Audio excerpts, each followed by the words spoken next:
nawe waba umutagatifu. Erega nicyo wahamagariwe. Niki twakwigira ku batubanjirije? Ibuka igihe ubatizwa. Kuva ubu no mu bugingo bw'iteka ubaye urugingo rwa Kristo, we musaserdoti, umuhanuzi n'umwami. Ngaya amagambo wavugiweho.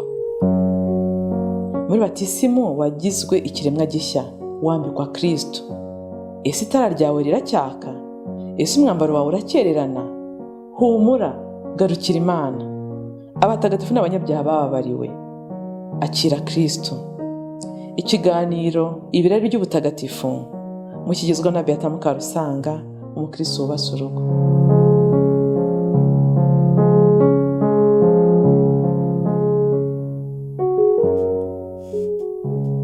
Bavandimwe mukuri iki kiganiro ibirari by'ubutagatifu Kristo Yezu akozwe.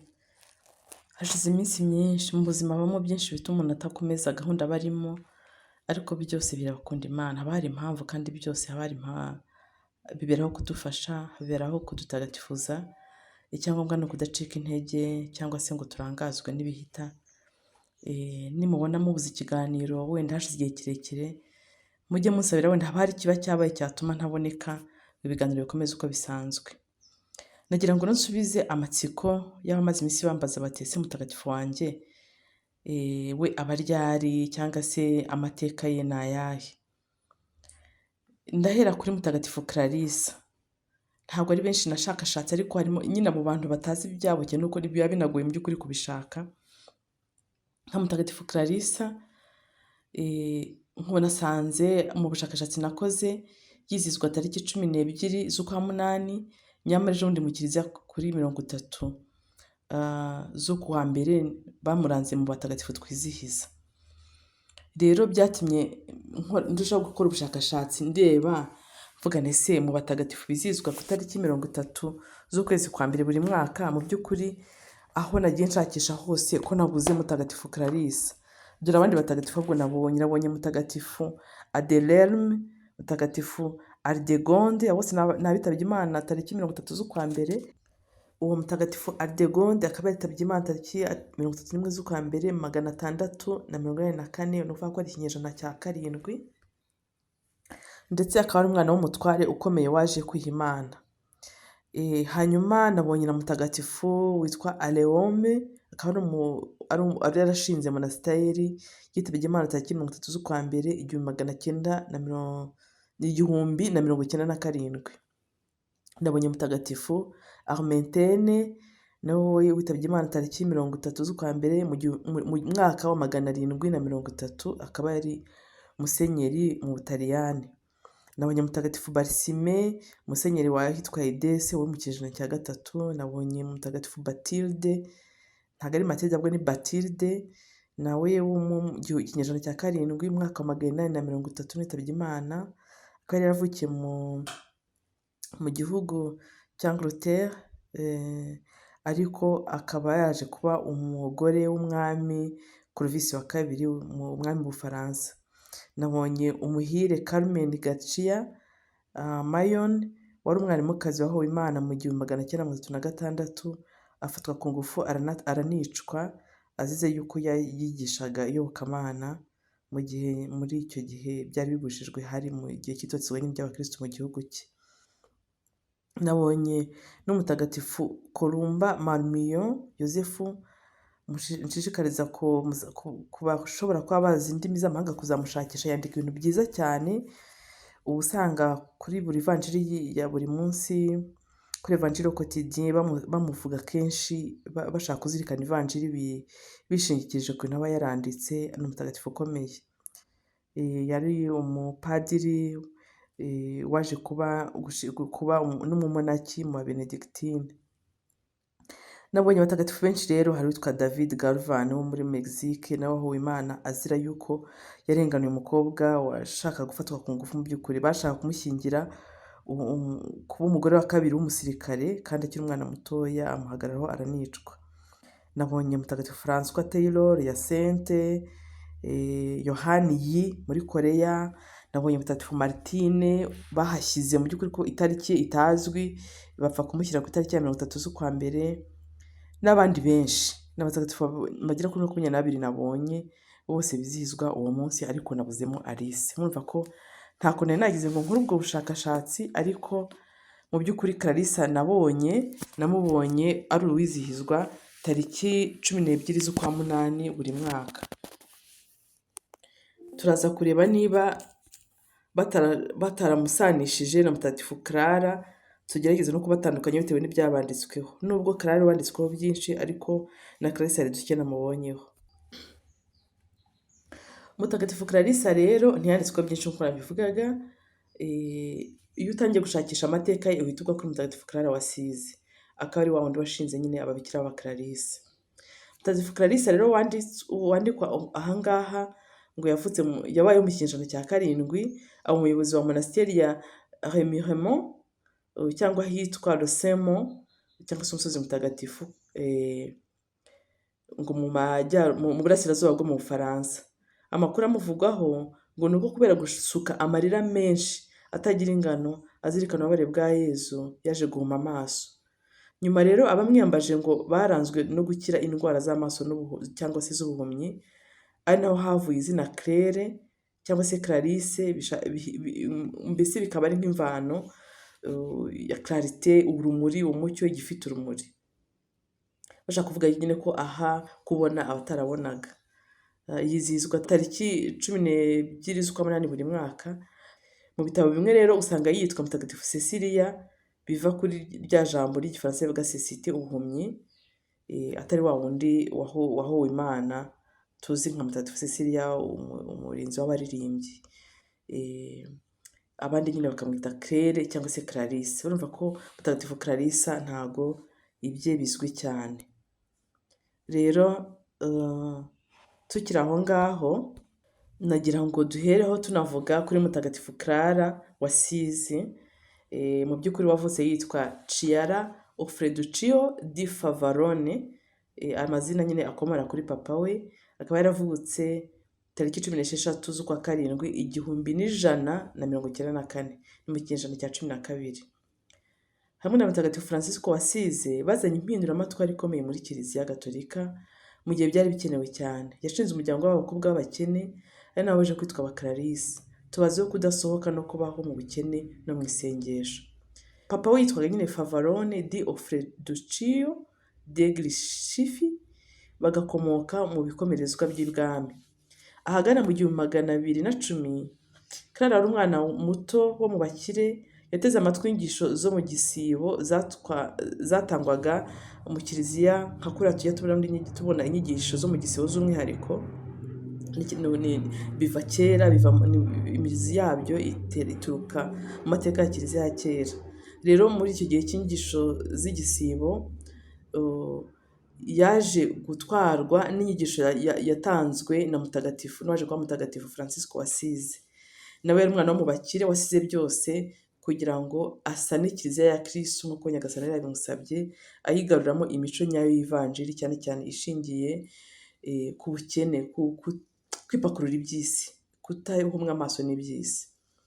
Izo nyigisho zaramunyuze, amaze kumva ubukene butagatifu ivanjiri twigisha kubamo, ahita asiga byose maze atangira kwigana mama we wari warakoze ingendo nyobokamana ahantu hatandukanye hari ubutaka butagatifu, cyane cyane kwa Mutagatifu Yakobo wa Compostelle mu Espanyol, ndetse no ku butaka butagatifu muri Palestine. Urumva ko mama we yari umukristo, nubwo ari umukire ariko ari umukristo.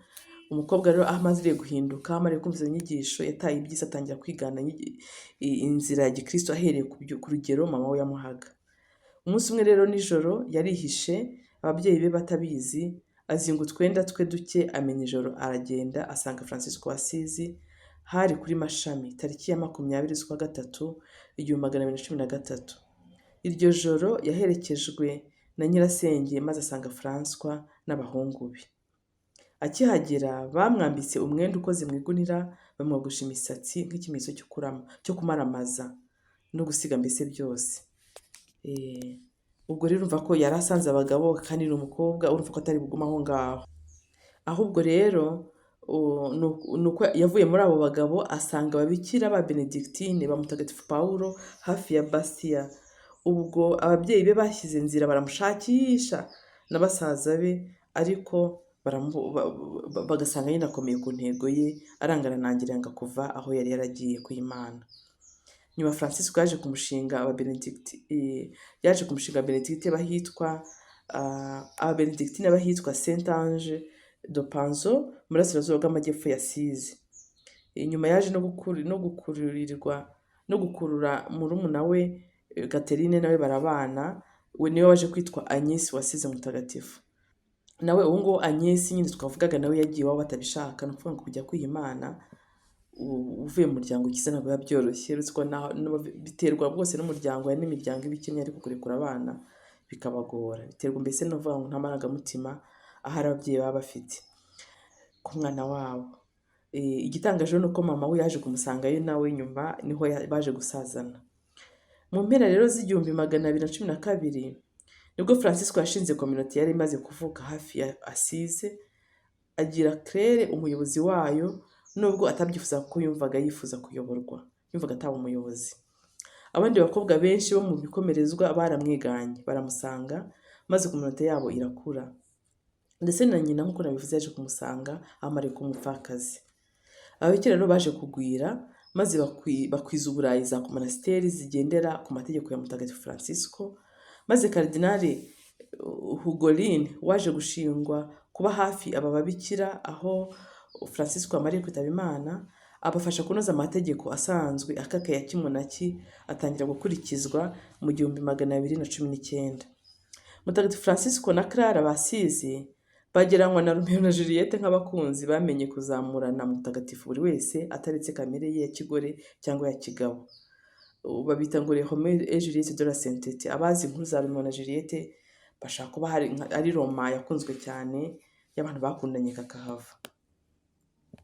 Nyuma y'urupfu rwa Francisco rero mu 226 umuryango w'abagore washyizweho igitutu gikomeye kivuye ku bakardinali n'abandi bavuga rikijyana cyangwa se rikumvikana ko kimwe n'ibindi miryango iranga bihaye Imana, kugira ngo umuryango wabo ukomeze kubaho ugomba kuba ufite ubutaka buhagije n'indi mitungo.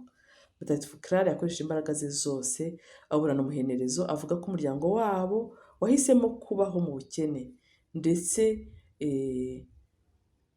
bigaragarira no mu kutagira imitungo, bakaba bajya gusabiriza kandi bakabaho. Mbese bashakaga kwerekana yuko mu by'ukuri muri kiliziya kugira ngo umuntu abe yuzuze inshingano, ntabwo iteka ari uko bisaba imitungo. Kugira ngo usenge, kugira ngo wigomwe, hari igihe bidasaba iyo mitungo, ahubwo ubutumwa bukaba bushingiye aho nyine, kwereka isi yuko ibintu atari byo nkenerwa bya mbere kugira ngo umuntu agere mu ijuru, ko ibintu ari ibikoresho kandi ko umuntu ashobora kubaho atabifite, kandi iby'ibanze byo kugira ngo abeho ntabibure, kubera ko Imana ari byose. Kera kabaye rero tariki 16 Nzeri 1252 nibwo Kardinali Reynold yemeje amategeko y'umuryango yari yanditswe na Clara ahagana mu 1247 ahereye ko yari yanditswe na Francisco. Papa Innocent wa kane yasuye Claire aho yari aryamye arwaye ari mu minsi ye ya nyuma, nuko yemeza amategeko y'umuryango we tariki 9 z'ukwa munani mu mwaka nyine 1253. Ubwo rero ku itariki 11 z'ukwa munani, hashize iminsi 2 gusa umuryango we wemejwe, Claire yitabye Imana afite, cyangwa se Clara wasize yitabye Imana afite imyaka 59, apfana nyine ayo mategeko mu ntoki, yumva ari nk'akado, nk'impano ikomeye Imana imuhaye yuko ibyo yaharaniye bizagenga umuryango yashinze nta gihindutse, ahubwo ko byashyizweho kashe na kiliziya. Buriya iyo umuntu ashinze umuryango w'abihaye Imana, igisigara ngira ngo kimutera impungenge z'ibanze no kumenya se aya mategeko kiliziya izayemera, kuko nta na kimwe wakora muri kiliziya y'Imana kidashyizeho kashe n'ubuyobozi bwayo ngo kibe cyemewe. Nuko Nyagasani ashatse gushyiraho inzego zemeza cyangwa se zigahakana, za mfunguzo zikinga cyangwa se zigakingura, ziri mu bubasha bw'abayobozi ba kiliziya. Niyo mpamvu rero iyo umuryango nk'ubu wemejwe gutya, uwawushinze ataha rwose umutima we ukeye, avuga ati icyo naharaniye kiliziya iracyemeje, ubu ndi umukobwa wa kiliziya, buriya nibwo yapfuye avuga. Mutagatifu Clara wa Asizi, Papa Piyo wa 12 yamugize umurinzi cyangwa se patrone wa televiziyo tariki 14 z'ukwa kabiri 1957, abitewe n'uko nyuma y'igihe kirekire arwaye imyaka irenga 30, umunsi umwe mu ijoro rya Noheli aryamye, ngo yabashije kumva misa. Ibyo bivugwa n'uwanditse ubuzima bwe witwa Thomas wa Celano. Ngo yabashije kumva misa yabereye nyine mu Bafransisikani kandi atavuye mu buriri bwe. Icyo ni kado Imana yamuhaye. Uko kuntu yarashoboraga, sinzi ari bilocation cyangwa se niba ni byose tukabyita nka kwa kundi Padre Pio yajyaga aba ahantu habiri hatandukanye. Ku kuntu rero nyine yashoboraga kuba ahantu habiri hatandukanye, ibyo byatumye ngira ngo kwa kuri televiziyo ikoraho distance tukareba ahantu kure kandi tudahari, ngira ngo nibyo Papa Pio wa 12 yashatse kugenura ko ibyo byamubayeho byo kumva misa ayumvira kure kandi aryamye, bisa nka kwa kundi nyine televiziyo twereka amashusho yaho tutari. Rero ashinzwe la telecommunication. Ikindi nanone kubera ko mu gihe yabaga afite imbaraga yafumaga ibitambaro bya liturujia akabimesa akabitunganya, ni na patrone nyine wabamesa n'abatera ipasi. Ni ukuvuga ngo wamwiyambaza muri iyo mirimo urimo mu gihe cyaba aricyo ushinzwe. Umuntu aba yumva ari utuntu dutoya, ariko buri mutagatifu tumwiyambaje mu byo bamushinze banza twabikora neza. Ababikira b'Abaklarisa dore icyo bamuvugaho, bavuga cyane cyane basita basubiramo gatigisimu, inyigisho Papa Benedicto wa 16 yamutanzeho tariki 15 z'ukwa 9 muri 2010. Niwe yigishijeho. Avuga ko ni umutagatifukazi wabaye mu gihe yavutse mu 1193 akitaba Imana mu 1259. Akaba ari umukobwa umwe mu bakunzwe cyane muri kiliziya, kubera yuko ubuhamya bwe bwerekanye yuko abakobwa nk'aba ngaba b'intwari tubagomba byinshi muri kiliziya, kuko yagaragaje uruhare rukomeye mu kuvugurura ibyo bikeneye kuvugururwa. Nubwo yavutse mu muryango w'abakire bafite ijambo ryihuta cyangwa se ritavuguruzwa, yabashije kubacika ajya kwiha Imana, maze ku myaka 18 hamwe na murumuna we waje kumukurikira bajya kwiha Imana bakurikira urugero rwa Francisco, nawe wari umukene. Ubwo yamwakiraga akamwogosha imisatsi akamwambika umwenda w'ikigunira bigaragaza kwisubiraho. Icyo gihe ntabwo Clara yasubiye inyuma, ahubwo ahera icyo gihe aba rwose umugeni wa Kristo uciye bugufi cyane, wiyeguriye wese Nyagasani. Kuva mu ntangiriro y'ubuzima bwe bwo kwiha Imana nk'uko Papa bivuga, Clara mutagatifu yabonye muri François urugero cyangwa se umuyobozi kubera inyigisho yamwumvanye, kandi amubera n'inshuti y'akadasohoka. Ubwo bucuti rero ni ikintu gikomeye muri kiliziya, kuko iroho ebyiri zunze ubumwe mu busugi, mu gushakisha Imana mu buryo bumwe, mu rukundo rw'Imana ntagereranywa. Ubwo bucuti bwabo bwatumye buri wese atera undi inkunga bagana ubutagatifu. Avuga yuko rero ubucuti nk'ubwo ngubwo ni ikintu gikomeye cyane, ko buzamura roho bukayigira uko itariri, bukayigeza aho itariri. Ni gakeya umuntu ashobora kwiyumvisha yuko abantu babiri badahuje igitsina bahuza muri ubwo buryo, cyane cyane muri iki kinyejana cyacu, aho abantu ibintu byose usanga babiganisha ubucuti nk'ubwo ngubwo, ugasanga babuganisha mu bintu bya impurite, mu bintu bidahesha Imana icyubahiro. Rero abangaba Francisco na Clara bagaragaza yuko ubucuti nyabwo nk'ubwo bushoboka kandi bugira akamaro roho zombi, bukaba bwabageza ku butagatifu. Rero urugero rwa Clara mutagatifu ndetse na Francois, kuko mu by'ukuri kubavuga usanga ari indatana, uvuga umwe ugahita uvuga undi, bitugaragariza yuko buri gihe muri buri kinyejana Imana igenda igoboramo abantu ikeneye kugira ngo ivugurure kiliziya yayo, kandi ko n'umugore n'umukobwa n'umwana ukiri mutoya nk'uyu nguyu yagira uruhare mu kuvugurura imyumvire y'ikinyejana arimo, y'isi arimo, kugira ngo yongere isubirane ubuyanja, yongere isubirane ubwiza bw'ivanjiri. Kuko rero impano nk'izi ngizi za kiliziya ntabwo ari iza kiliziya gusa, ahubwo ziba ari iz'isi yose. Rero mu by'ukuri Clara ikindi kintu ashimirwaho, ari mu bagore ba mbere babashije kwiyandikira amategeko y'umuryango kandi akemezwa na papa ntacyo ahinduyeho. Rero papa Benedicto wa 16 yamutanzeho urugero rw'ubutwari, no kugira ngo umubavu w'impumuro y'uyu mutagatifu ikomeze itumurikire natwe, imurikire abana bacu, imurikire ubuzima bwacu, yuko mu bihe byose, mu bukire cyangwa mu bukene, mu nzego zose z'ubuzima, havamo abatagatifu kandi bakazana ibyiza, impano zitagereranywa ziva ku Mana, umuntu atakwishoboza, ahubwo kubera yuko mu by'ukuri ziba ari impano z'Imana ishatse kugaragariza muri uwo muntu uciye bugufi cyane. Hasingizwe Imana, abamarayika n'abatagatifu bayo.